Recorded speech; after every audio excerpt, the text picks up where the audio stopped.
সাংবাদিক তুহিন হত্যার প্রতিবাদে খুলনা অনলাইন প্রেস ক্লাব দোষীদের ফাঁসির দাবি ও খুলনায় আইন শৃঙ্খলা পরিস্থিতি স্বাভাবিকের দাবিতে মানববন্ধন করেছে। এস এম শামীম ও ইমরুল ইসলাম ইমনের তথ্যচিত্রে বিস্তারিত। সম্প্রতি গাজীপুরে প্রতিদিনের কাগজ পত্রিকার স্টাফ রিপোর্টার সাংবাদিক মোহাম্মদ আসাদুজ্জামান তুহিনকে কুপিয়ে নির্মমভাবে হত্যা ও সারা দেশে সাংবাদিক নির্যাতন ও হত্যার বিচারের দাবিতে খুলনা অনলাইন প্রেস ক্লাবের আয়োজনে এক মানববন্ধন অনুষ্ঠিত হয়েছে। শনিবার 9 আগস্ট বেলা 11টায় খুলনার গোয়ালখালী জাহাজের মোড়ে এই মানববন্ধন অনুষ্ঠিত হয়েছে। এ সময় বিভিন্ন গণমাধ্যমে কর্মরত সংবাদকর্মী ও খুলনার সাধারণ নাগরিক সমাজের নেতৃবৃন্দরা উপস্থিত ছিলেন। এ সময় বক্তারা বলেন, গাজীপুরে সাংবাদিক আসাদুজ্জামান তুহিনকে প্রকাশ্যে কুপিয়ে নির্মমভাবে হত্যা করা হয়েছে। সাংবাদিক আসাদুজ্জামান তুহিনের হত্যাকাণ্ড সাংবাদিকদের নিরাপত্তার কথা পুনরায় ভাবিয়ে তুলেছে।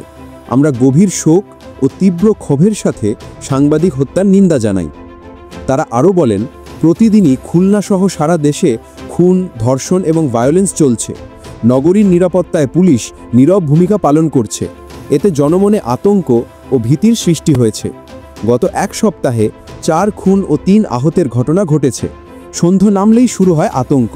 খুলনা অনলাইন প্রেস ক্লাবের সভাপতি, দৈনিক দিগন্তর সম্পাদক শাহবাজ জামানের সভাপতিত্বে ও সাধারণ সম্পাদক রূপসী বাংলার খুলনা বিভাগীয় প্রতিনিধি নজরুল ইসলামের সঞ্চালনায় আরও উপস্থিত ছিলেন ক্লাবের সিনিয়র সহসভাপতি, চ্যানেল এস-এর সাংবাদিক এস এম ওয়াহিদ মুরাদ, জাতীয় দৈনিক বিজনেস বাংলাদেশের ব্যুরো প্রধান মামুন রেজা, খুলনার খবরের ব্যবস্থাপনা সম্পাদক ইমরুল ইসলাম ইমন, দৈনিক ফলাফল পত্রিকার খুলনা বিভাগীয় প্রধান মোস্তফা এ করিম, দৈনিক প্রবাহের মাল্টিমিডিয়া রিপোর্টার নূর মোহাম্মদ লিটু, দৈনিক অনির্বাণের প্রতিনিধি ও খুলনার খবরের সহকারী বার্তা সম্পাদক এস এম শামীম, দৈনিক জন্মভূমি খুলনা প্রতিনিধি মোহাম্মদ মনিরুল ইসলাম মোড়ল, দৈনিক স্পন্দন প্রতিনিধি কিশোর কুমার দে, দৈনিক ফুলতলা প্রতিদিনের প্রতিনিধি মোহাম্মদ রুবেল ইসলাম সহ আরও অনেকে।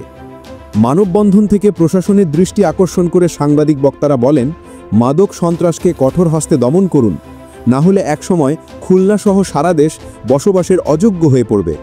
আজ সাধারণ মানুষ ও গণমাধ্যম কর্মীরা নিরাপত্তাহীনতায় ভুগছে।